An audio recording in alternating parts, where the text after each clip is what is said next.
เอาละคนตอนนี้เขาทำมาประเทศเวียดนามแล้วเด้อ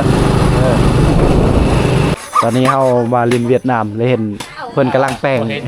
เฮ็ดบอลที่ค่ายเครื่องโอ้โหโอ้ไอเคยไปเคยไปลาวบ่ไปค่ายเครื่องอยู่ลาวบ่อยู่ลาวอ๋ออยู่เมืองใดเสยโปนสารวัตรชาละวันสารวัตรตะแคกโอ้เคยไปค่าย5 ปีแล้วไปอยู่เมืองลาวอยู่ชายแดนกระโดดในค่ายสูงเสือโอ้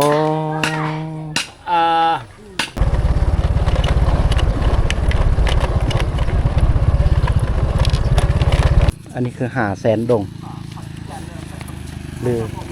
หรือว่านำตรำดงนะภาษาเวียดนำตรำดงเอาสบายดีทุกคนสบายดียามตอนเช้าอีกครั้งหนึ่งหลังจากเข้ากลับมาแต่เขตชนบทเมืองเซโปนหรือว่าเขตชนบททางพุ่นและกะเวลาก็โดนเติบเลยเขาอยู่เขตชนบทบางทีก็10 ปลายมือบางทีก็10 มือบางทีก็อาทิตย์หนึ่งเนาะเขาไปเทื่อนี้เขาไปโอ้หลายมือเติบเนาะเขตชนบทบ่ฮู้ว่าจักมือทุกคน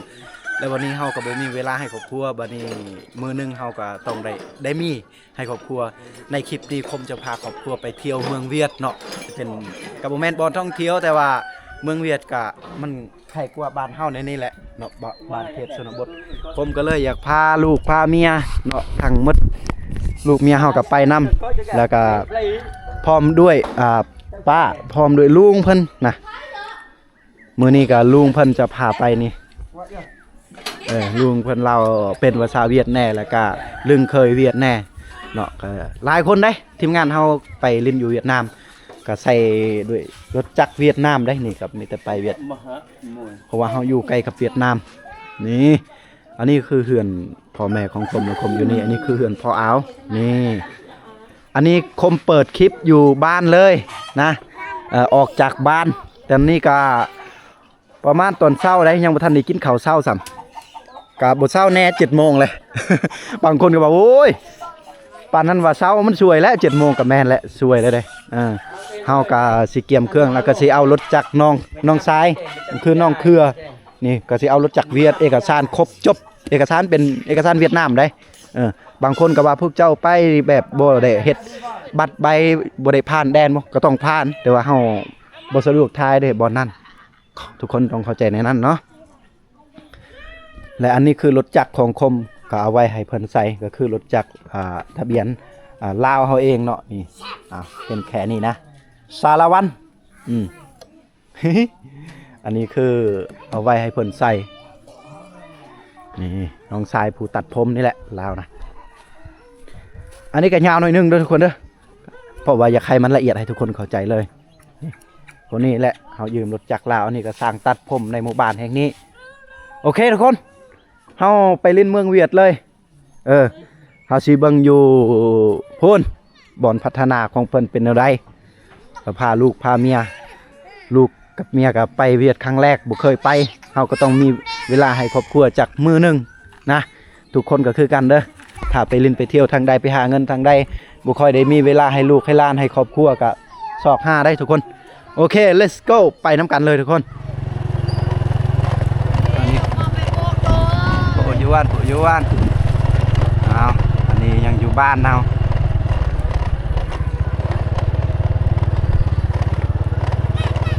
ทุกคนก็สิลึงเคยเนาะบ้านเฮา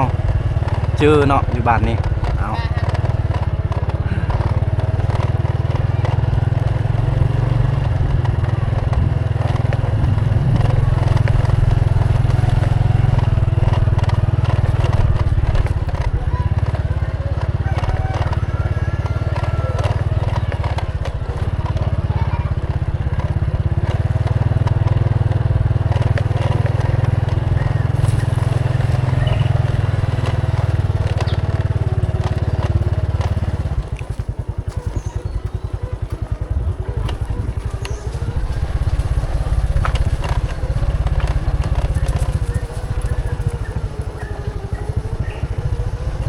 บ้านเฮานี่มันขามเซ่ทุกคน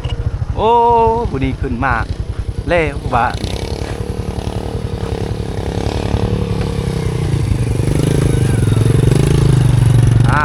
วิทย์ละมันข ข้ามเซอยู่ฝากนี่โอ้นะเราต้องข้ามไปฝากพุ่นทุกคนก็สิจื้อบอลคมเปิดคลิปตอนนั้นนะที่เราไปชนบทเวียดนามต้องข้ามไปทางพุ่นละหอดน้ำเซแล้วหอดน้ำเซแล้ว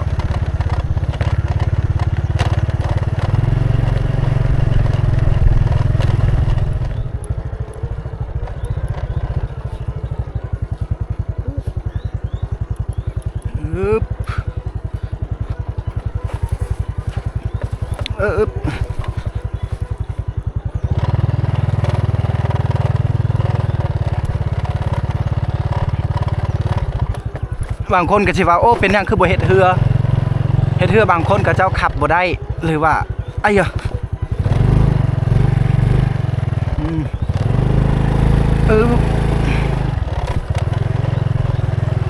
เป็นหยังคือบ่เฮ็ดเรือบ่นี่มันคือว่าแหละบางคนก็ขับบ่เป็นและคนที่ขับเป็นมันมีแต่คนหนึงถ้าสิเก็บเงินมันก็บ่เป็นไปบ่ได้บ้านเดียวกันสิเก็บเงินก็มีแต่เฮ็ดแพ้เอาจังซี่บ่ได้ก็ข้ามได้นะ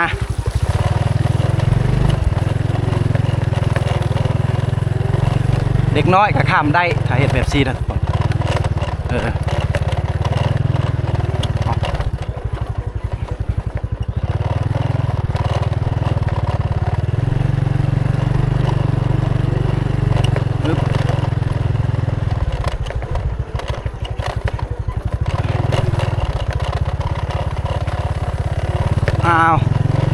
ถ่ายอยู่นี่ก่อน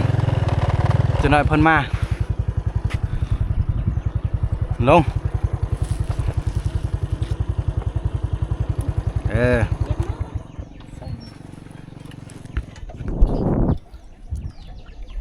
เอาตอนนี้เราขึ้นแพแล้ว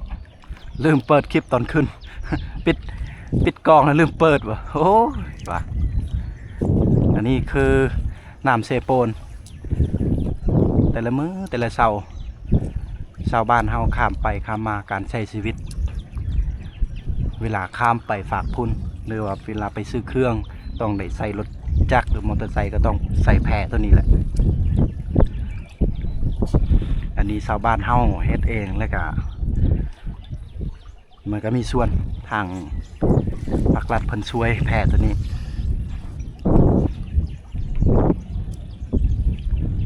สิฮอดแล้ว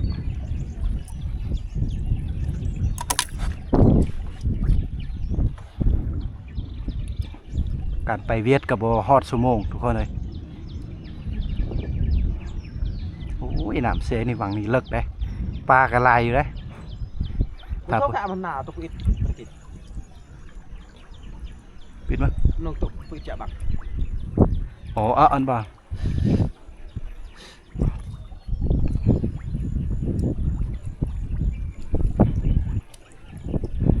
dùng đô và nhiều đô nhảy đây của mấy xe mẹ tập dùng của mẹ đã vô anh đó cái nghe nói mà nghe kêu là nhiều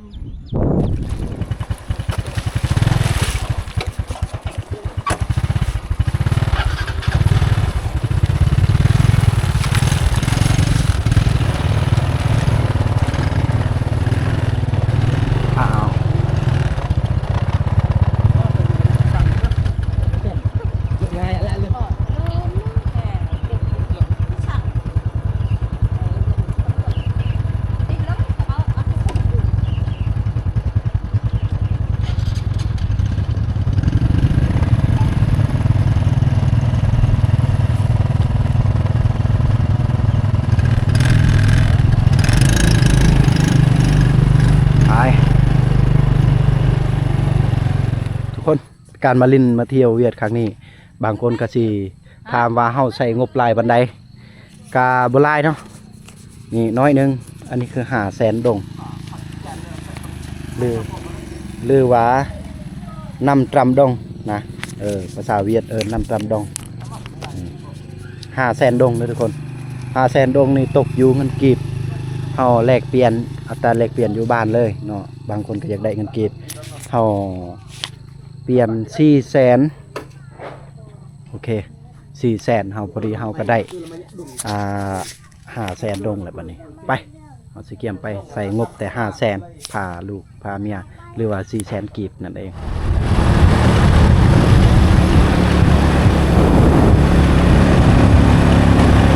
นี่เป็นบ้านสมวยบ้านสมวยเมืองสมวยแขวงสารวัน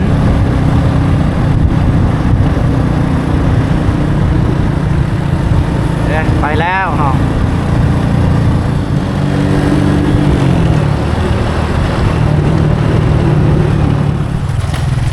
คนเวียดนะ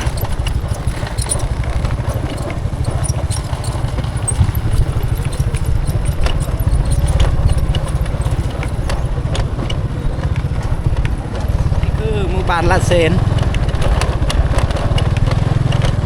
คือหน้าคมจะพาทุกคนเลาะอีกในหมู่บ้านนี้หมู่บ้านละเซนเป็นชนเผ่ากาโดแต่กันปากกันเว้ากับแตกต่างกับกลมหน่วยหนึ่งบาทนี้ได้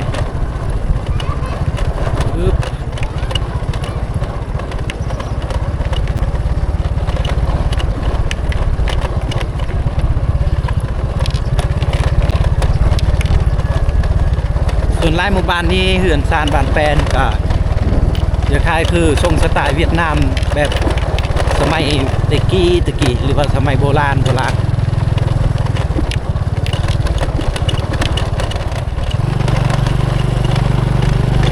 นี่คือบ้านเชวิทย์บ้านเชก็เข้าบ้านตันจูวิทย์บ้านตันจูก็เข้าเวียดนามแล้ว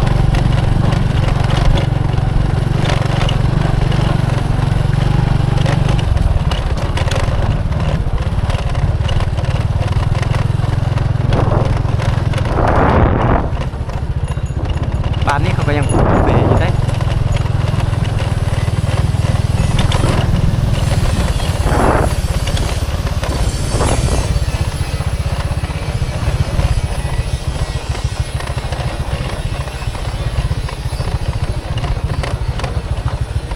นี่คนอื่นไปเบิดเลย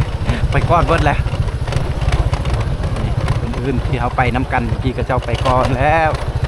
ผมกับภรรยากับลูกกับน้ำลังเพราะว่าเขามีลูกน้อยเขาค่อยไป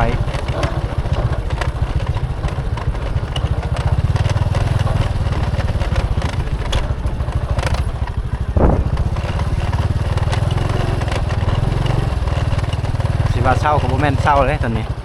เป็นตอนแบบเริ่มสิเข้า9 โมง 10 โมงแล้วหรือว่ายัง8 โมงอยู่ปะมีชาวบ้านเขากำลังไปให้ต้องมาอย่าพูดจ้ะ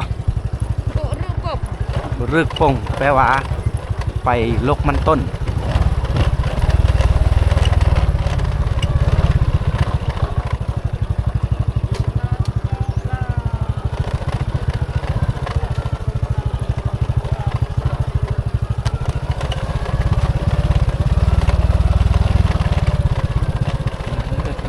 จม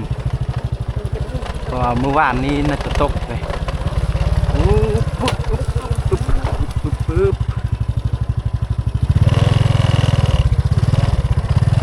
ยับ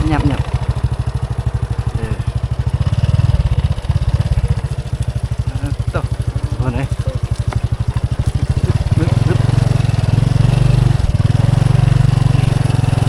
เกือบเอาวัดเลย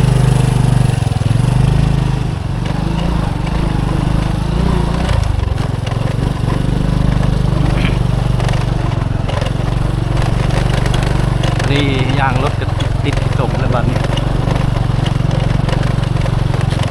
ปกติเข้าทางนี้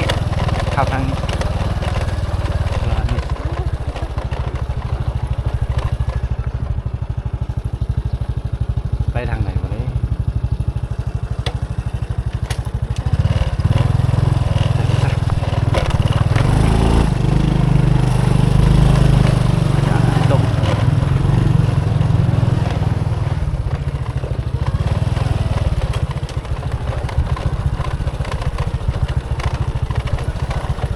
เอาล่ะคนตอนนี้เขาทำมาประเทศเวียดนามแล้วเด้อตกอันนี้คือเขาไป ทางแค่ไซทางละว่าวเขาบ่ได้ไปเลยได้โอ้ยไฟฟ้ากังหันลมทุกคนต้องว่าในกล้องที่เห็นหรือว่าไฟฟ้ากังหันลมอยู่เขตนี้ก็เจ้าใส่แบบไฟฟ้ากังหันลม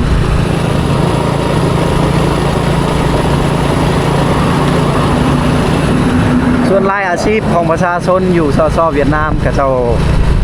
เฮ็ดสวนได้บ่มีให้ได้กับเจ้าได้เฮ็ดสวนมันต้นสวนกล้วยเนาะกล้วยเวียด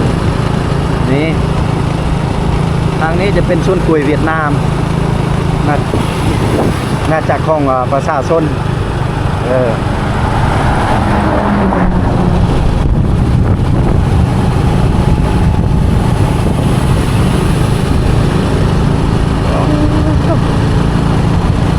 ยอดเนาะถามว่าประชาชนเขตชนบททางไกลซอกลีกมันก็บ่แตกต่างหยังกับชนบทลาวได้แต่ว่านี่คืออยู่ในเมืองสิข้ามไปแขวงได้แต่ว่ายังบ่ทันได้ฮอดแขวงเอาไปจากตัวเมืองแขวงนึงมันก็มีหลายเมืองเห็นบ่ทุกคนแต่ว่าเฮาสิบ่ไปฮอดตัวแขวงเฮาไปแต่ฮอดเมืองตอนนี้เฮามาฮอดตลาดแล้วเฮาสิหาอาหารการกินก่อน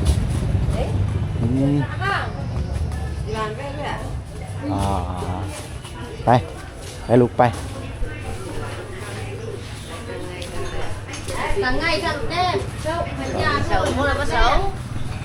เวลาเข้าเวียดนี่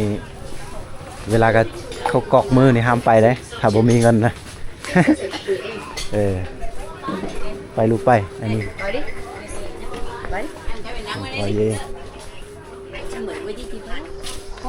Khui nha. Giờ gà mới dẹp luôn ha. Đưa đi. มีสินค้าหลายสิ่งหลายอย่างที่เขาขาย Dưng chém อัน này. นี้ลูกโอ้ทางนี้จะเป็นมุกเบาเฮียนเดี๋ยวมุกกันนอกนั่นเองป้าจ้า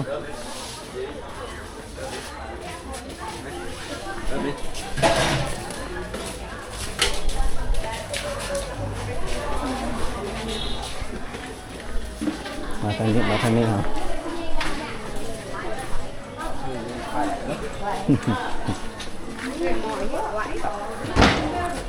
จะเป็นหน่อยเอานั่งกินข้าวกินน้ำก่อนเอานั่งนี่นั่งลูก Nhìn chặt đấy, nhìn chặt luôn. จะโดยกินข้าว Chị là ăn bún. Rồi Đây chị là ăn bún. ba chiếc 3 dĩa cơm 1 tô bún. เอาตอนนี้เราสั่งอาหารไปทีเรียบร้อยอันนี้คือ30,000 ดงมีประมาณ20 กว่าพันกีบนี่แหละถ้าไล่เป็นเงินบาทก็ประมาณ40 บาทเอาทุกคนตอนนี้ก็ให้เด็กน้อยเพิ่นกินเอานี่บ่วงอยู่นี่จะเป็นเมืองแคไซงนะบ่อนที่เฮาอยู่นี่จะเป็นเมืองแคไซงแขวงกรุงตรีเอานี่กินอาหารการกินนี่ทางนี้จะเป็นบ่อนขายของกินสุกและก็ประเภทอาหารหลายสิ่งหลายอย่างแต่ประเภทเครื่องใส่หรือว่าเครื่องนุ่งกับเข้าไปทางในบัดนี้เข้ามาข้างในนี่เครื่องคองกับยาคายคือทางลาวเพิ่นขายเนาะไปกินร้านยี่เด้ อ๋ออันกระดาษ ลู เพิ่นสิแป้งเฮ็ดอันน่ะบอนไว้เครื่องนี่ทุกคนนี่เครื่องเพิ่น แม่น ภาษาลาวก็ฮู้บ่ โห อู้เก่งหลาย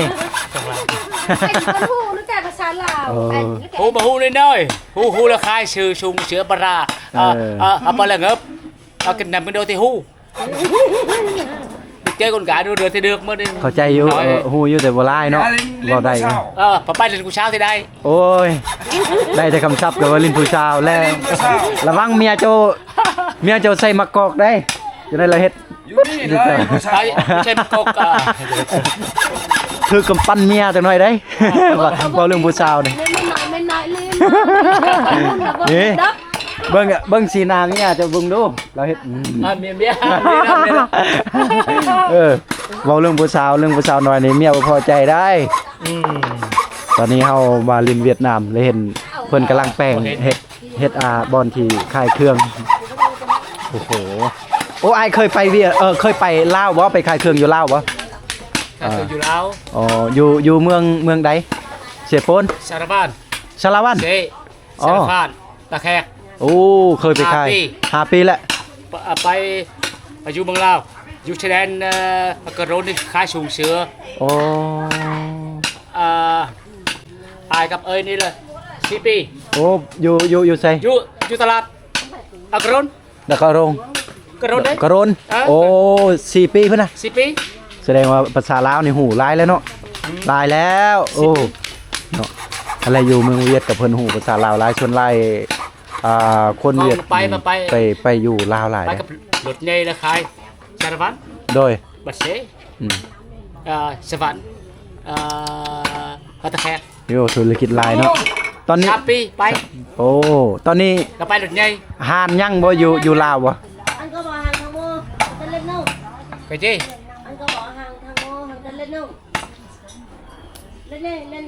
lấy hàng anh không có đi hai từ ngày trừ trong năm เมยเลย